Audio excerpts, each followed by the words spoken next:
अस्सलाम वालेकुम। इस वीडियो में हम बात करेंगे फ्रांसिसेला की। अब जो फ्रांसिसेला की एक स्पीशीज़ है फ्रांसिसेला ट्यूलरेंसिस। ये बेसिकली ट्यूलरीमिया कॉज कराता है। इसकी इंपॉर्टेंट प्रॉपर्टीज़ क्या है कि it is a small pleomorphic gram negative rod. इसकी ए की सीरोलॉजिक टाइप है और उसकी दो बायोटाइप्स होती हैं, ए और बी, जो कि अकॉर्डिंग टू देयर विरुलेंस और according to their epidemiology differentiate की जाती हैं। जो टाइप ए बायोटाइप है, टाइप ए ज़्यादा रखनी, टाइप ए ज़्यादा विरुलेंट है और ज़्यादातर रैबिट से एसोसिएटेड होती है। वेरस जो टाइप बी है, टाइप बी लेस विरुलेंट है और जो टाइप बी है वो यूजली रोडेंट्स और वाटर सोर्सेज से एसोसिएटेड होती है। ये भी कॉल्ड जूनोटिक माइक्रो ऑर्गेनिज्म है। इसकी जो पैथोजेनेसिस है, उसकी जो मोड ऑफ ट्रांसमिशन है, इसका ये कि यूजली या तो यही अगर तो आपका इन रैबिट से रोडेंट से डायरेक्ट कांटेक्ट हो, डायरेक्ट कांटेक्ट हो या स्किन का डायरेक्ट कांटेक्ट हो, तो ये कहते हैं स्किन से क्योंकि एंटर करते हैं, तो ये क्या कहते हैं या तो एंटर हो सकते हैं। लेकिन दूसरा जो इनका मोड ऑफ ट्रांसमिशन है वो है थ्रू बाइटिंग फ्लाइज या टिक्स।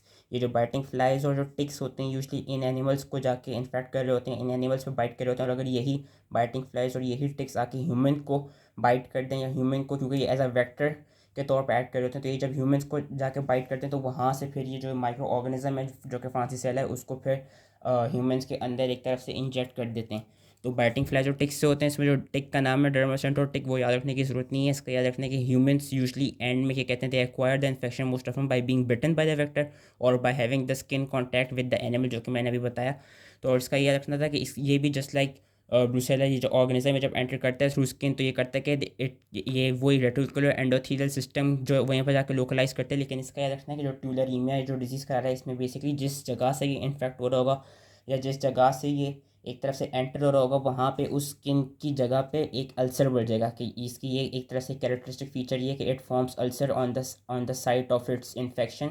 और ये इसका क्या कहते हैं फिर वो लोकलाइज करता है in the cells of reticular endothelial system. इसमें भी वही ग्रैनुलोमास बनते हैं, सीजेटिंग नेक्रोसिस में मिलती है और उसमें भी हमको एब्सेस मिलते हैं। और उसमें भी जो जो basically sign and symptoms cause करा रहे होते हैं वो यूजली एंडोटॉक्सिन की वजह से ही हो रहे होते हैं। क्लिनिकल फाइंडिंग्स की क्या, क्लिनिकल फाइंडिंग्स ये कि जो ये वाले बैक्टीरिया में यूजली ग्राम स्टेनिंग से और स्मेयर के थ्रू ये क्या कहते हैं एक तरफ से प्रोड्यूस करना ज़्यादा मुश्किल है। तो इसके लिए सॉरी लैब डायग्नोसिस इसकी है। मैंने क्लिनिकल फाइंडिंग्स जल्दी से बोल दिया। लैब डायग्नोसिस पहले बता देता हूँ। लैब डायग्नोसिस की है कि इसको हम थ्रू एग्लूटिनेशन टेस्ट के थ्रू डिटेक्ट कर सकते हैं या फ्लोरोसेंट एंटीबॉडी स्टेनिंग के थ्रू डिटेक्ट कर सकते हैं। जो इसकी सिंगल सीरोलॉजिक टाइप है उसको हम ईजिली डिटेक्ट कर लेते हैं। इसको यूजली लेबॉर्ट्री में कल्चर करना ज़रा मुश्किल है और ये कहते हैं इसका क्या कहते हैं वही इसकी जो ग्रोथ है उसको भी, उसका जो मीडियम है वो बनाना भी बहुत मुश्किल है। इसलिए इसको ग्लूटिनेशन टेस्ट और फ्लोरोसेंट एंटीबॉडी स्टेनिंग के थ्रू डिटेक्ट किया जाता है।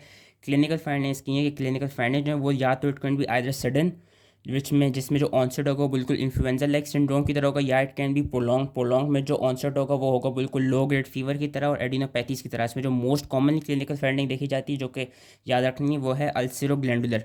अल्सरोग्लैंडुलर मोस्ट कॉमन क्लिनिकल फाइंडिंग है जो कि देखी जाती है कि उसमें जस्ट बेसिकली जो साइट ऑफ एंट्री वहाँ पे वो साइट इट यूजली अल्सरेट्स, और अल्सरेट्स होने के बाद जो रीजनल लिम्फ नोड्स होते हैं they become swollen and painful.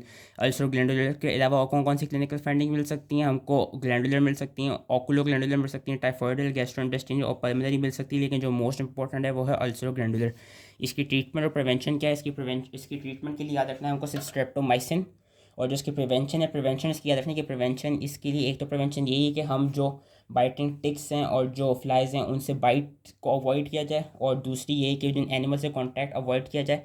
इसकी जो लास्ट प्रिवेंशन है इसका याद रखना है कि इसकी भी लाइव वैक्सीन होती है, लाइव एटीन्यूएटेड बैक्टीरियल वैक्सीन इस ऑर्गेनिज्म की भी होती है। सिर्फ ट्यूबरकुलोसिस और फ्रांसिसेला की लाइव वैक्सीन होती हैं।